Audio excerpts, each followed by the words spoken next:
Please note, The Phantom Lover was published in 1921 and may contain period-typical racism, sexism, or other disquieting content. Hi, I'm Morgan, and today I will be reading Chapter 9 of The Phantom Lover by Ruby M. Ayres. Chapter 9. Esther trudged to and fro from the agency where the stiff and stately lady presided so many times during the next few days that she began to hate the sight of the tall building and the dark stairs covered with worn linoleum. Every day the waiting room seemed crowded with girls, many of whom were a great deal more shabby and hopeless-looking than she was, and they all sat patiently on the wooden chairs and eyed one another with a sort of jealous suspicion till their turn came to pass within the magic portal which guarded the stiff and stately lady from the vulgar gaze.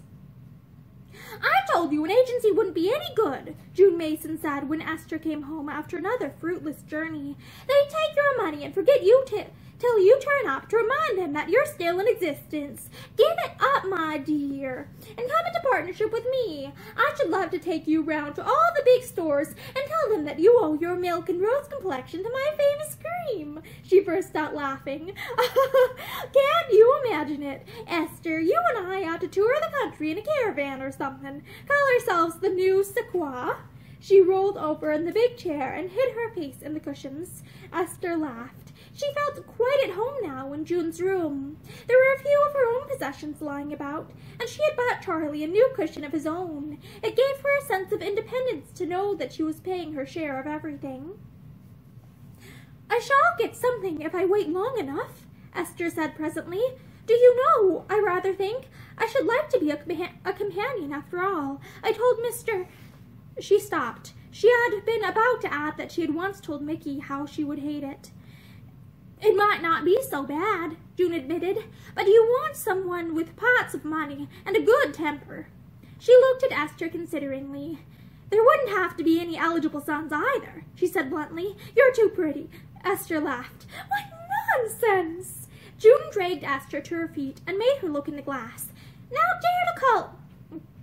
dare to call it nonsense. Look at yourself," she commanded, but Esther only looked at June. "Next to you," she began, but June cut her short. "Next to you," she began, but June cut her short. "If you're going to try blatant flattery," she said. They both laughed at that.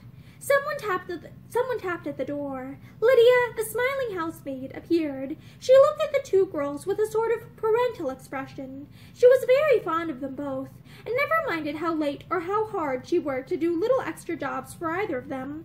It was her greatest pride to stay in when her evening out came, and help June label the little mauve pots. She recommended the famous cream to all her friends. She was as proud of it as if it were her own invention. She carried a note on a tray now, which she handed to Esther. "I found it on the hall table, miss," she said. It must have been left by messenger."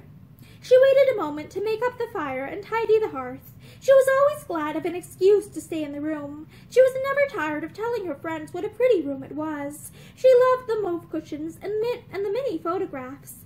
She went away with a reluctant backward look. June yawned. "Another love letter?" she asked chaffingly. She looked across at Esther, and was surprised to see the embarrassment in the girl's face. "It's from Mr. Harley," she said in distress. "Oh, I'm sure I've never let him think I—" She handed the letter to June. "He wants me to go to a theater with him," she added in confusion. "Well, I should go," said June promptly. "You don't get much fun, and the man knows you're engaged, and if he likes to chance it. But does he know I'm engaged? I've never told him." "I did," June said calmly. "I saw the way the wind was blowing, and told him to save complications." She made a little grimace at Esther. "And after this note, are you still going to declare that he isn't more than ordinarily interested? Esther, you're the most unsuspecting baby. Say you'll go, of course. There's no harm in it." "You mean to Mr. Harley?" "I certainly shall not go," Esther said. "I don't want to, for one thing, and for another, it would not be fair." "You mean to Mr. Harley?" June asked. "Yes, and to the Phantom Lover." "Oh, I see," said June dryly. Esther colored. "I don't know what you mean," she said with a touch of dignity. "Oh, yes, you do," June declared. "Don't look so angry. What am I to call tell him, pray? You haven't told me his name." She waited, but Esther did not speak. "Of course, if you'd rather not," she added, rather stiffly. Esther got up and came over to sit on the arm of her chair. "It isn't that I don't want you to know, but, well, I promised him not to tell anyone. You see, his people would be furious if they knew. After all, I suppose I'm not anybody, and—" June pushed her away. "Oh, you make me tired," she said crossly. "Why will you insist on belittling yourself?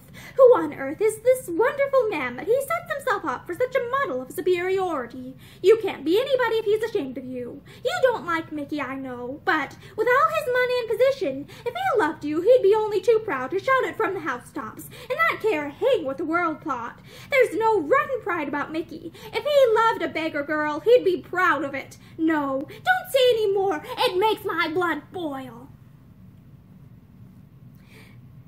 It makes me boil. She lit another cigarette and puffed at it furiously.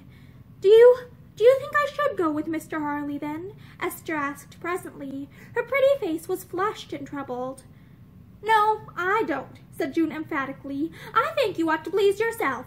I don't want to advise you, but it does seem to me that you're throwing away any chance of real happiness for a, what do they call it? Something beginning with a C." Chimera?" said Esther. She sat with downcast eyes for a moment.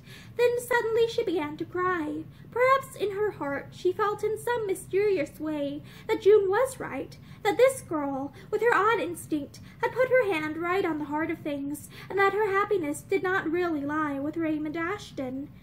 And yet she loved him.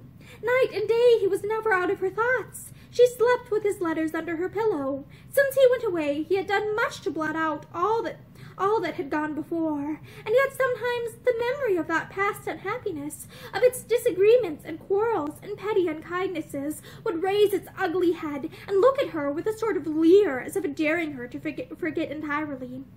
June was all remorse in a moment. "I'm a pig," she said disgustedly. "I ought to be kicked. Why do you let me talk so much? It's awful cheek of me to dare to criticize you. I'll never do it again. He may be an angel for all I know.